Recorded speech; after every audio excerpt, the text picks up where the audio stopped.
Konnichiwa otakus, welcome to otaku hub.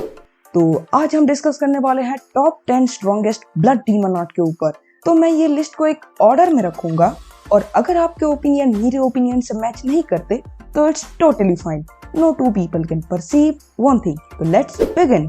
Number 10 पे आता है पायरोकिनेसिस, जो कि यूज करती थी Nezuko. Nezuko might seems like a innocent young girl, but when it comes to combat, she is an extremely powerful demon with an exceptional blood demon art. उसका blood demon art है पायरोकिनेसिस, जिससे कि वो create कर पा रही थी बहुत ही पावरफुल अमाउंट ऑफ फ्लेम खुद के ब्लड से। एंड सबसे बेस्ट थिंग इस ब्लड डीमन आर्ट का ये है कि ये बस इफेक्ट करता है डीमन के ऊपर, एंड ये इतना स्पेशल है कि ये कम्प्लीटली हार्मलेस है ह्यूमन को। ये चीज हमें पहले देखने मिला था रूई के फाइट के दौरान। One of the reason that makes her blood demon art was so powerful was shown during the fight against upper moon 6 Daki, जहाँ पे उसने उसका फ्लेम से डाकी को कम्प्लीटली बर्न कर दिया था, even preventing her from regenerating. उसका ब्लड डीमन आर्ट के न्यूट्रलाइज डीमन पॉइजन ये हमें देखने मिला था जब उसने गियोतारो का पॉइजन से तेंगेन और इनोस्के को बचाया था।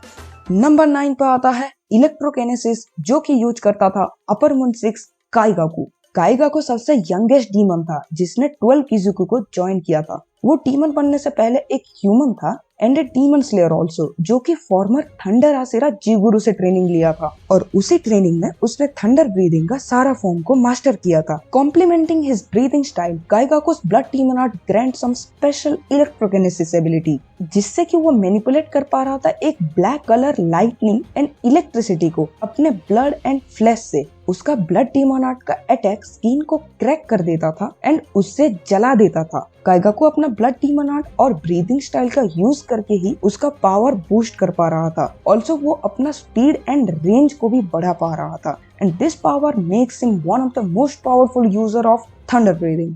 नंबर 8 पे आता है ओबाई स्लासेस, जो कि अपर मून 6 डाकी का ब्लड डीमन आर्ट था। ऑल्दो बहुत लोग बोलते हैं कि डाकी अपर मून 6 के लायक नहीं थी, बट उसका ब्लड डीमन आर्ट ही उसे सुपीरियर बनाता है बाकी सारे लोअर मून से। उसका ब्लड डीमन आर्ट उसे अलाउ करता था फ्लावर पैटर्न ओबाई स्लासेस क्रिएट करने में उसके फ्लैश से। बहुत लोगों को पता नहीं होगा, बट वो खुद के बॉडी से ही ओबाई को क्रिएट एंड मैनिपुलेट कर पा रही थी। वो उसका ओबाई को बहुत ही दूर से भी कंट्रोल कर पा रही थी और उसके स्लैसेस मोस्ट निचेरिन स्वॉर्ड से भी ज्यादा शार्प थे, जो कि हमें कई सारे सीन पे देखने मिला था। कॉम्बैट के दौरान वो उसके स्लैसेस से एक लॉन्ग रेंज इंटरवाइंड अटैक के साथ साथ टाइम आने पे उसको सील के तरह भी यूज कर पा रही थी, which makes her blood demon art extremely blend of offence and defence.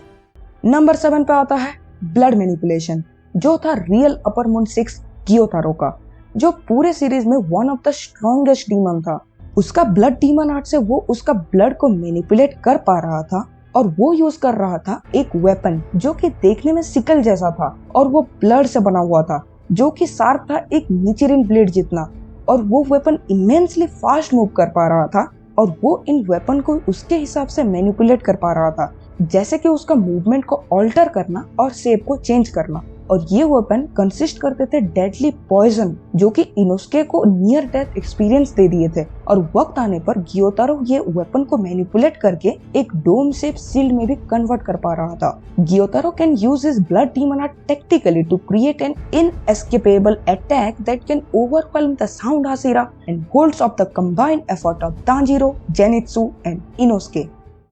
Number 6 पे आता है पोर्सेलिन वेसिस, जो कि ब्लड डीमन आर्ट था अपर मून 5 गियोको का। As an upper moon 5, Gyokko is more powerful than Gyutaro and Daki. वो उसका blood demon art से कहीं पे भी स्पॉन हो सकता था, न्यूमेरियस जाइगेंटिक फिश को क्रिएट कर सकता था एंड कोई भी थिंग को उसके अंदर मर्ज और कंप्रेस कर सकता था। और वो सब क्रिएचर तभी मरते हैं जब उनके पीछे लगा हुआ वेसेस को कोई डिस्ट्रॉय करता है। तो सारे creatures unique trait and different characteristic को पोजेस करते हैं, जैसे कि कुछ क्रिएचर्स का शार्प क्लॉ थे तो कुछ का मल्टीपल ह्यूमनॉइड लेग्स।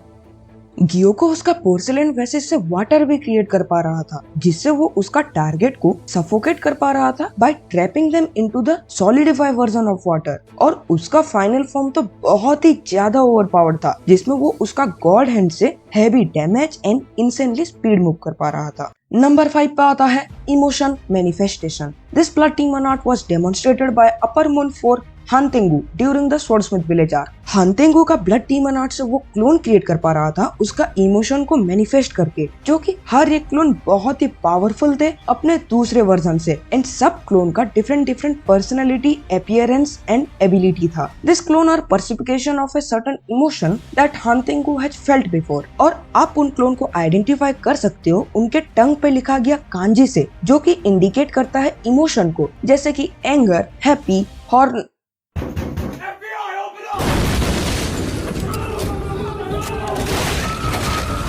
ये मल्टीपल क्लोन का एबिलिटी एक्टिव होता है तब जब उसका कोई सर को काटता है, तो जैसे आप स्वॉर्डस्मिथ विलेज के स्टार्टिंग एपिसोड में देखे होंगे, जब मुइचिरो ने एक का सर काटा था तो वो 2 क्लोन में क्रिएट हो गए थे और फर्दर वो 4 क्लोन में, और लास्ट में हमें दिखाया जाता है हानतेंगु का स्ट्रॉन्गेस्ट फॉर्म को, जो कि इमेंसली पावरफुल था क्योंकि वो यूज कर पा रहा था बाकी चारों क्लोन की एबिलिटीज को। वो यूज कर रहा था wood manipulation, powerful sound wave, aerokinesis and lightning generation, मतलब सारे के सारे ओवर पावर एबिलिटीज, वो भी एक साथ। And additionally this clone will never die as long as the main body is still alive, which makes it nearly impossible to fight and defeat Hantengu alone।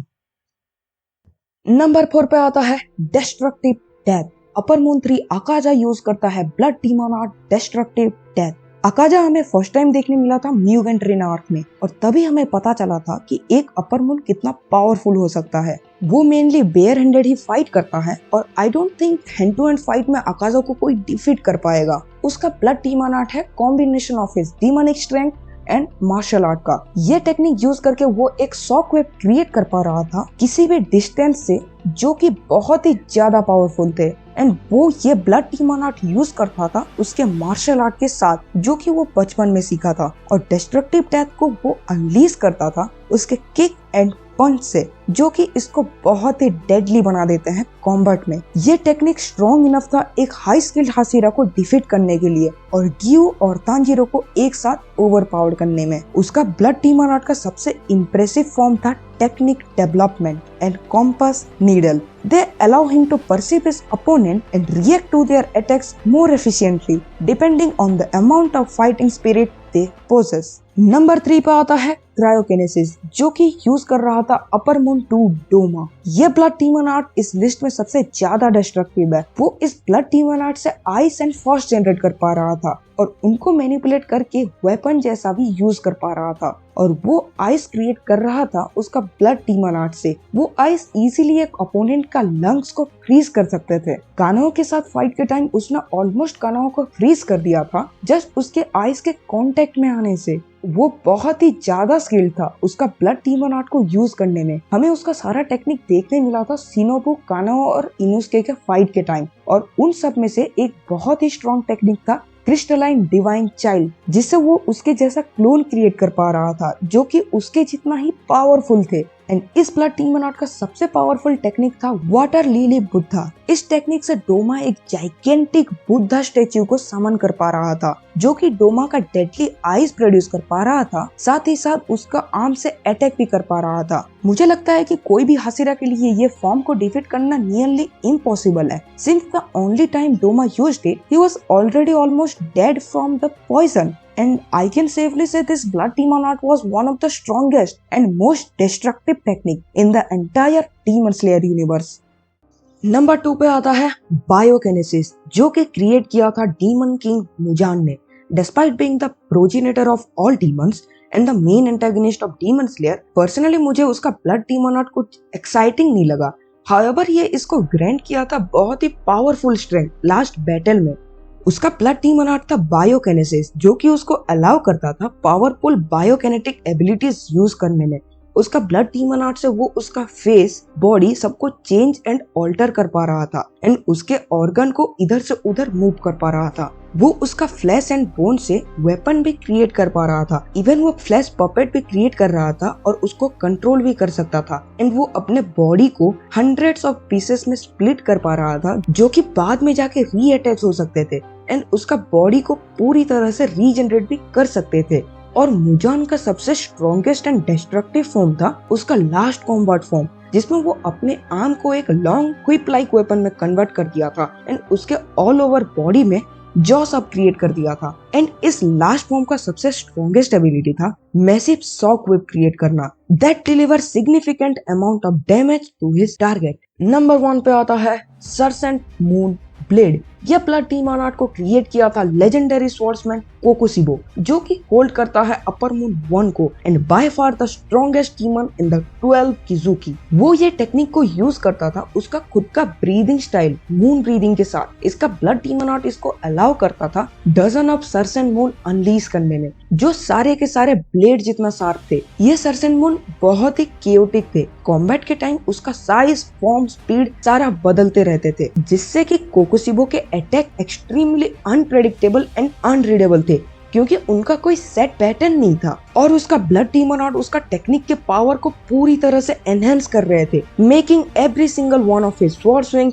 Extremely deadly and dangerous. उसका moon dragon ring tail technique हमें दिखाता है कि उसका attack range exponentially कितना increase हो सकते हैं। And I can safely say this blood demon art was definitely one of the strongest blood demon art to exist in the entire Demon Slayer universe.